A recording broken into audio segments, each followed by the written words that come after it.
Hi, and welcome to Quid Pros Quo. I'm Zach, And I'm Rin.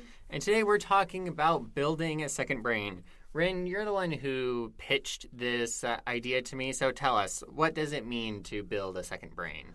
So, to have a second brain is to have an external system outside your brain that helps your brain operate at the highest capacity it can. Because a little bit on your brain, you only have the ability to hold like 5 chunks of information at once, give or take 2 chunks. So if you think of it like a computer, that's your random access memory, your RAM, and that's your short-term memory. But you want to be moving things into long-term memory, or if you don't even need them for a long-term, just not have them taking up space in your brain. Right, so it's kind of like I had a dream, and the dream had this super cool idea that I'd like to write about, but then you wake up and you can't remember it. Exactly. So the second brain is a way of capturing that idea so that you can use it later. Exactly. You may have also heard this called as a commonplace book. Mm-hmm. And today we're going to talk about making your commonplace book or your second brain either digitally or analog. Gotcha. So then there are 2 avenues for the second brain, the practical and the creative. And we'll start with the practical stuff because it's the first basic step. Right.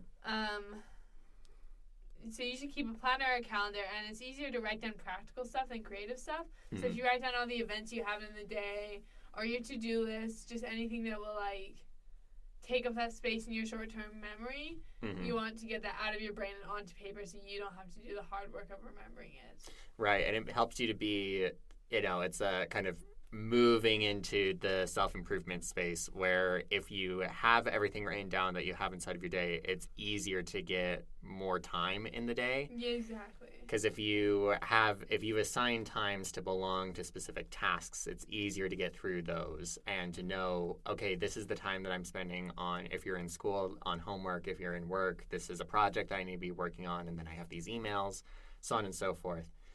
It kind of, I had a coworker the other week who said that, talking about me, that I do a lot inside of my life. And when people ask me about it, I say it's because I have a calendar. Because with the calendar, I can be like, okay, I need to be at work at this time, and then I'm going to talk to a friend about their business idea, and then I'm going to go record Quid Pros Quo, and then I need to go back to work, and I know how things are gonna fall out, kind of thing. Exactly. I have the same stuff with my calendar. I jokingly call it a pastel nightmare. Yeah. Because it's color coded in pastels. But opposite of being a nightmare is actually super helpful. And I'm like, I know exactly what I need to do. I know how much time things are going to take. Mm-hmm. And figuring out how much time things are going to take when they're not a set time block is a whole nother skill that we can talk about in a later episode.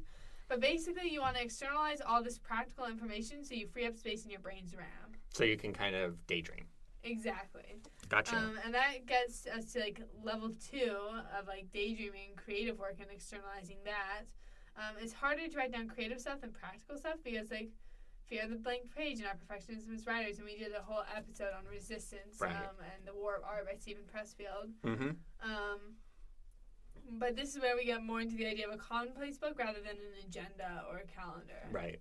So it's kind of this book that you just offload everything into. It can be a notebook or, something like that, where it's, I had a random idea for a character. I had a random idea for this element of a magic system. I had a random idea for a scene for something that I would like to write someday. And you just throw that all into the commonplace book. Exactly. It's almost like a personalized encyclopedia, I've heard it called. Mm-hmm. And as long as you carry it with you everywhere and you're consistent about writing stuff down in one place instead of across 10 notebooks, as some of us are wont to do. Definitely not you. Definitely not me. Whatever gives you that idea. No, I'm trying very hard to be better at writing in one place. But right now I have 1 or 2 physical notebooks and then at least 2 different notes I have on my phone. Yeah. So working on deciding on just one. Yeah, fair enough. Yeah. Then, now that we've talked about, the avenues for the second brain, the practical and the creative, we can talk about the modes for the second brain. And analog and digital both have their pros. Analog is on paper. Digital would obviously be on a computer or a phone. Mm-hmm. But yeah, I can do analog if you want to do digital. Yeah, for sure. Sweet. So I think some of the pros for analog is this better for wiring stuff into your brain long term? Like, scientifically, you're more likely to remember stuff if you write it down. Yeah, exactly. And personally, I just love writing with pen and paper. It's just so nice. I have this huge collection of pens, and I'm trying to, like, use it all up. And it's just, like, so nice. And then it's much easier to, like, do colors. Because a lot of Notes app only have, like, one color scheme. Like, right. Apple Notes only has, like, the black and white, and you can maybe highlight in yellow. Mm-hmm. But, like, if you want to color code stuff, which is also really good for your brain, paper and analog are the way to go. Right.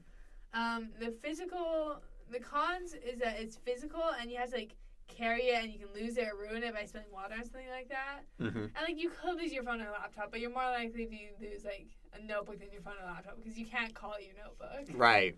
Yeah. Yeah. And then handwriting isn't always super legible. Like, we've all had that time when we, like, wake up from our dream and we scribble it down. And then you wake up the next morning and you're like, what did a chicken write this? Yeah, exactly. I had that moment with some of my biochemistry notes like recently. Yeah. I like looked at my handwriting and I'm like, what does that one word say? Yeah. I figured it out. It was resonance. Okay. But I like showed it to all my friends in the class and I was like, where on earth? How? Where were you? Yeah, I'm like, where did you come from? What lecture were you listening to? Exactly. So, yeah. Pros, better for wiring stuff into your brain. It's great for that. Cons is it's easier to lose, and sometimes you can't read what you wrote. Yeah, and I think the pros and cons of the digital are kind of the flip side of that. Because if you have a digital commonplace book, it means that it's normally backed up to the cloud in most of the app services that, at least I use Evernote, and that's backed up to the cloud. And it's also nice because many of them are searchable, especially if you type them. And that makes it resistance to losing it. Like, I was on a flight. I was going to Austin for a friend's wedding, and no, it was Dallas, but that's besides the point. And I left my notebook inside of the airplane, and despite telling them exactly where it was, they couldn't find it. So I lost the notebook. However, all of my notes in it all the notes that I had compiled over the course of the past year were saved because they were in the cloud rather than in the notebook. So that was nice. Just like you were mentioning about how handwriting things is better for your brain, you lose out on that when you're typing. And it often will require more skill to do the same things that you can do with pen and paper, like making mind maps or timelines or, specific software, and sometimes software can be expensive. So depending on what your mileage is and what is important to you, maybe analog is better than digital, maybe digital is better than analog, but that's something that everybody gets to decide for themselves as a writer. Yeah, absolutely.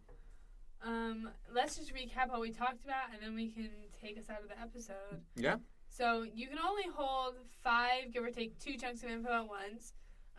So you have to make sure you're not using your precious short-term memory, which is where you are creative generally, on stuff like dates in your calendar or your mom's birthday, because that's important, but you don't need to have it at the front of your mind at all times. Right. You have to first get down to practical before you can be creative. It's hard to be creative when all your energy and RAM is taken up by being practical and just being a human in this capitalist society. And then you can either go analog or digital, and we already went over the pros and cons for both. But that's all we have for you this week. Thanks for listening to Quid Pros Quo.